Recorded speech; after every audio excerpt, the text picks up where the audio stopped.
नल पुराण इतिहास के 70वें एपिसोड में आप सभी श्रोताओं का, भक्तों का और सब्सक्राइबर बंधुओं का एक बार फिर से स्वागत और हार्दिक अभिनंदन है। श्रोताओं, वीडियो आरंभ करने से पहले मेरे पास एक कमेंट है और एक सूचना है। दो बातें आपको बताऊंगा। तो जो कमेंट लिया है वो कमेंट करने वाले हमारे महान सब्सक्राइबर हैं श्रीमान नरेश कुमार मेहरा जी। कैथल हरियाणा संगन के रहने वाले हैं।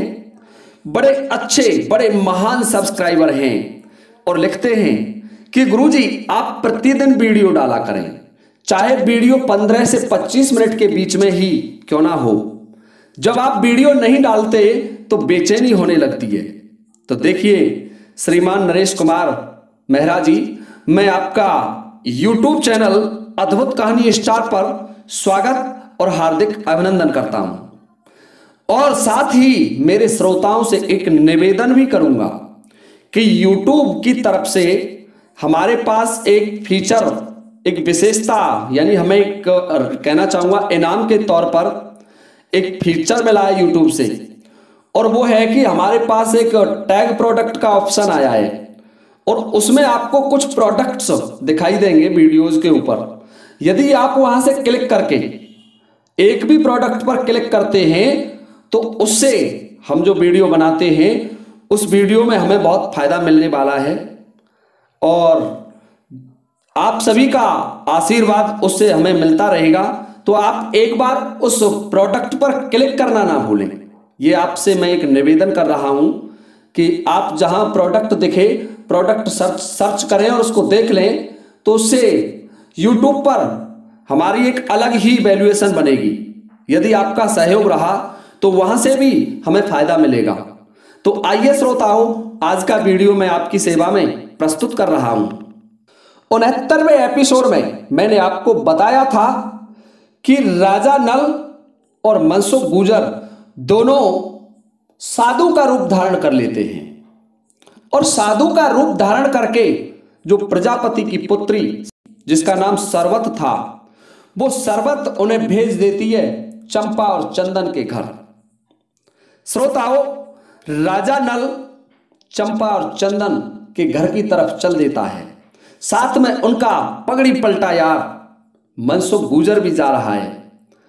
दोनों चले जा रहे हैं और जैसी पहचान बताई थी सरवत ने कि जहां चंपा और चंदन रहती हैं वो सबसे पैसे वाले की लड़की है, इस गांव का सबसे पैसे वाला तेली है और उसकी जो हवेली है वो सबसे ऊंची बनी हुई है। तो पहचानने में उन्हें कोई दिक्कत नहीं हुई। जैसे ही उस विशाल हवेली के द्वार पर पहुंचे तो देखा दो नव युवतियां, एक की उम्र 22 वर्ष के आसपास, दूसरी की उम्र 20 वर्ष के आसपास, दोनों युवा लड़की जिनके हाथ में दो तोते लगे हुए थे और उन तोताओं से खेल रही थी। जब राजा नल और मनसुख उस हवेली के दरवाजे पर पहुंचे तो किशनलाल की नजर राजा नल पर पड़ गई और जैसे ही राजा नल किशनलाल को दिखाई दिया तो किशनलाल जोर से टिटाने लगा, टाएं टाएं टाएं करने लगा, जैसे तोता करता है टी टी टी, वो आवाज निकालने लगा। और जब ये बात चंपा ने देखी तो चंदन से कहने लगी कि बहन, इन बाबाजियों को देख करके, इन साधुओं को देख करके ये बड़े वाला तोता क्यों टिटाने लगा है, क्या कारण है? तो ये बात सुनकर के चंदन कहने लगी कि बहन, हो सकता है ये कहीं इनके ढूंढने वाले आ गए हो, इनको खोजते खोजते इनके घर के सदस्य हैं, परिवार के सदस्य हैं, वो कहीं यहां तक आ गए हो इन्हें ढूंढते हुए।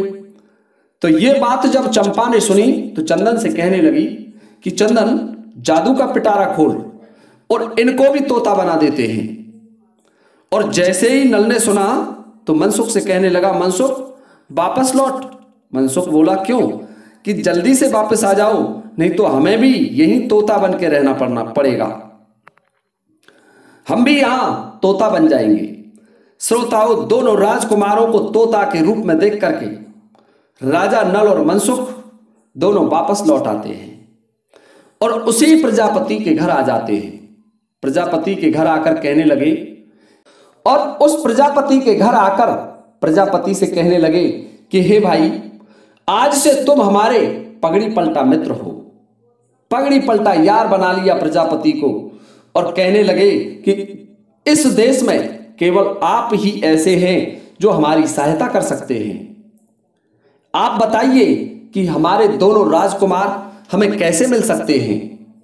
तो प्रजापति ने अपनी पुत्री सरवत को बुलाया, और सरवत से प्रजापति कहने लगे कि बेटी, ये कहीं विदेश के रहने वाले हैं, दूर देश के रहने वाले हैं, और देखिए दोनों वरना इनके चोरी हो चुके हैं। तुम जानती हो कि दोनों वरनाओं को चंपा और चंदन तेली की लड़की लेकर के आई है, और यह भी जानती है तुम कि किस तरीके से चंपा और चंदन के चंगुल से दोनों राजकुमारों को मुक्त कराया जा सकता है। तो नल की बात सुनकर के वह प्रजापति की पुत्री सरवत कहने लगी कि देखिए महाराज, मैं आपको एक उपाय बता देती हूं। चंपा और चंदन से पार पाना आसान नहीं है। चंपा और चंदन महाजादूगरनी हैं।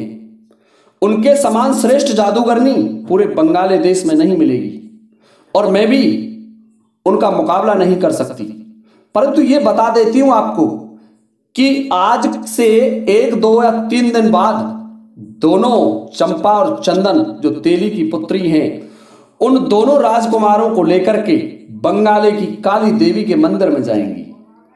काली देवी के मंदिर में जाकर के काली देवी से अभयदान लेकर के आएंगी, और यदि महाराज काली देवी ने चंपा और चंदन को, उन दोनों राजकुमारों को आशीर्वाद स्वरूप दे दिया, तो फिर आप तो क्या संसार की कोई भी शक्ति चंपा और चंदन से उन राजकुमारों को मुक्त नहीं करा सकती। श्रोताओं, ये बात सुनकर के नल और मनसुख कांप जाते हैं, पैरों तले से जमीन खिसकने लगी। नल कहने लगा, बेटी तो मुझे यह बता कि किस तरीके से उन दोनों राजकुमारों को मैं छुड़ा सकता हूं। कि महाराज, यदि आप बंगाले की महाकाली देवी को प्रसन्न कर लें, माता देवी को मना लें, और माता देवी के मंदिर में जब वो चंपा और चंदन उन राजकुमारों को बख्शीश कराने के लिए आए, आशीर्वाद लेने के लिए आए, तो वही देवी माता आपको प्रदान कर सकती है। परंतु इसके लिए आपको माता काली के मंदिर में जाकर माता काली को प्रसन्न करना होगा। नल विचार करने लगा कि मैंने जिस दिन से जन्म लिया है उसी दिन से माता काली की सेवा की है, और देवी मुझ पर अवश्य प्रसन्न होगी। ये सोच करके नल कहने लगा, बेटी काली का मंदिर है कहां? तो सरवत कहने लगी कि महाराज ध्यान से सुनिए, काली का मंदिर इस गांव की पूरब दिशा में स्थित है, और उस मंदिर में माता काली विराजमान है। आप वहां चले जाइए। श्रोताओं, उस सरवत की बात सुनकर के, प्रजापति की पुत्री की बात सुनकर के राजा नल और मनसुख प्रजापति को प्रणाम करते हैं, और दोनों माता काली के मंदिर के लिए चल देते हैं। दोनों माता काली के मंदिर में आकर के बैठ जाते हैं। मनसुख कहने लगा, भाई नल, तेने जन्म से आज तक माता काली की पूजा की है, तो अब तू देवी के मंदिर के अंदर जा और माता काली को प्रसन्न कर, जिससे दोनों राजकुमार हमें मिल जाएं। हे श्रोताओं, नल अपने मित्र मनसुख की बात सुनकर के देवी के मंदिर में प्रवेश कर जाता है, और देवी के मंदिर में प्रवेश करके ध्यान धर रहा है, देवी की आराधना कर रहा है, प्रार्थना करने लगा। जब देवी का ध्यान नल ने लगाया तो माता देवी एकदम से बोली कि ये मेरे मंदिर में कौन है, ये मुझे कौन पुकार रहा है? तो नल बोला कि माता मैं नल हूं। देवी बोली, कैसा नल? कौन नल? कि मैं नरवर का महाराज नल, तुम्हारा परम भक्त नल। देवी कहने लगी कि तू कैसे आया यहां, क्या कारण है? कि माता मेरे दोनों राजकुमार इस बंगाल देश में चोरी हो गए हैं, और इस बंगाले की तुम ही देवी हो एकमात्र, जो मुझे मेरे दोनों पुत्रों को वापस दिला सकती हैं। यदि आपके पास कोई तरीका हो तो मेरे दोनों राजकुमार मुझे वापस मिल जाएं। ये बात सुनकर के माता काली कहने लगी कि अरे नल, तू एक बात बता, तुझसे ज्यादा बेईमान और बेकौली तो इस दुनिया में मैंने कोई देखा ही नहीं है, और तू फिर मेरे मंदिर में आ गया। नल कहने लगा, क्यों मातेश्वरी, क्या बात है कि जब तैने घुमासुर दाने का वध किया था तो तैने कहा था कि मैं यदि इस दाने का वध कर दूं तो देवी मैया तेरे ऊपर भेंट चढ़ाऊंगा, लेकिन आज तक तैने मुझ पर भेंट की तो क्या कभी पुष्प भी नहीं चढ़ाए। और जब तैने लखिया वन जीतने के लिए चला था, लखिया वन को तू गया था, तब तैने कहा था कि देवी माता यदि मैं लखिया वन को जीत लाऊं तो तुझे भेंट चढ़ाऊंगा, लेकिन आज तक तैने बतासे का भोग भी नहीं लगाया। और जब तू कंपिलगढ़ में तेरे माता पिता की जेल हो गई थी तो तैने कहा था कि देवी माता यदि कंपिलगढ़ को जीत जाऊं तो मैं तुझे भेंट चढ़ाऊंगा, लेकिन तैने मुझे चनौरी का प्रसाद भी नहीं चढ़ाया। तुझसे ज्यादा बेकौली तो इस दुनिया में कोई है ही नहीं। चला जा मेरे मंदिर से बाहर, मैं तेरी कोई बात सुनना नहीं चाहती। जब नल ने देवी की यह बात सुनी तो नल हाथ जोड़ करके देवी की प्रार्थना करने लगा, परंतु देवी ने कह दिया कि मेरे मंदिर से बाहर चला जा। बेकौली इंसान मेरे मंदिर में प्रवेश भी नहीं कर सकता, निकल जा मंदिर से बाहर। नल देवी की बात सुनकर के मंदिर से बाहर आ जाता है। बाहर आया तो मनसुख कहने लगा कि मित्र, क्या देवी माता प्रसन्न हो गई? तो नल कहने लगा, बात को छिपा रहा है कि देख भाई मनसुख, देवी माता मुझसे नाराज है और बोली ही नहीं है, मुझसे और देवी माता ने कुछ भी नहीं कहा। तो मनसुख कहने लगा कि ठीक है भाई, मैं जाकर के देखता हूं कि माता काली क्यों नहीं बोली। नल कहने लगा, भाई तू जाकर के देख ले, तुम चले जाओ। तो मनसुख राजा नल को बाहर बैठा करके और देवी के मंदिर में चला जाता है। मनसुख ने ध्यान लगाया तो देवी माता कहने लगी कि अब कौन है मेरे मंदिर में? तो मनसुख कहने लगा कि मनसुख। देवी बोली, कैसा मनसुख, कौन मनसुख?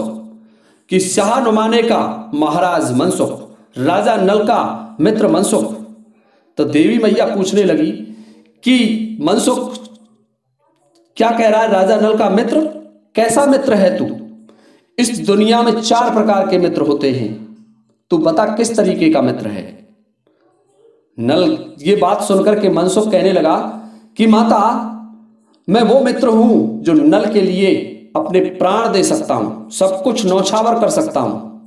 तो देवी कहने लगी, यदि तू नल का ऐसा मित्र है कि नल के लिए सब कुछ दे सकता है तो मनसुख ध्यान से सुन, क्या मांगना चाहता है वो मांग कि मेरे दोनों राजकुमार जिनको मैं बरना बना के लाया हूं, महाराज नल का पुत्र ढोल कुमार और किशनलाल इस बंगाले में चोरी हो गए हैं। उनको 2 तेली की पुत्री चंपा और चंदन अपहरण करके ले आएंगे। सो हे माता काली, उन दोनों राजकुमारों को मुझे दे दिया जाए।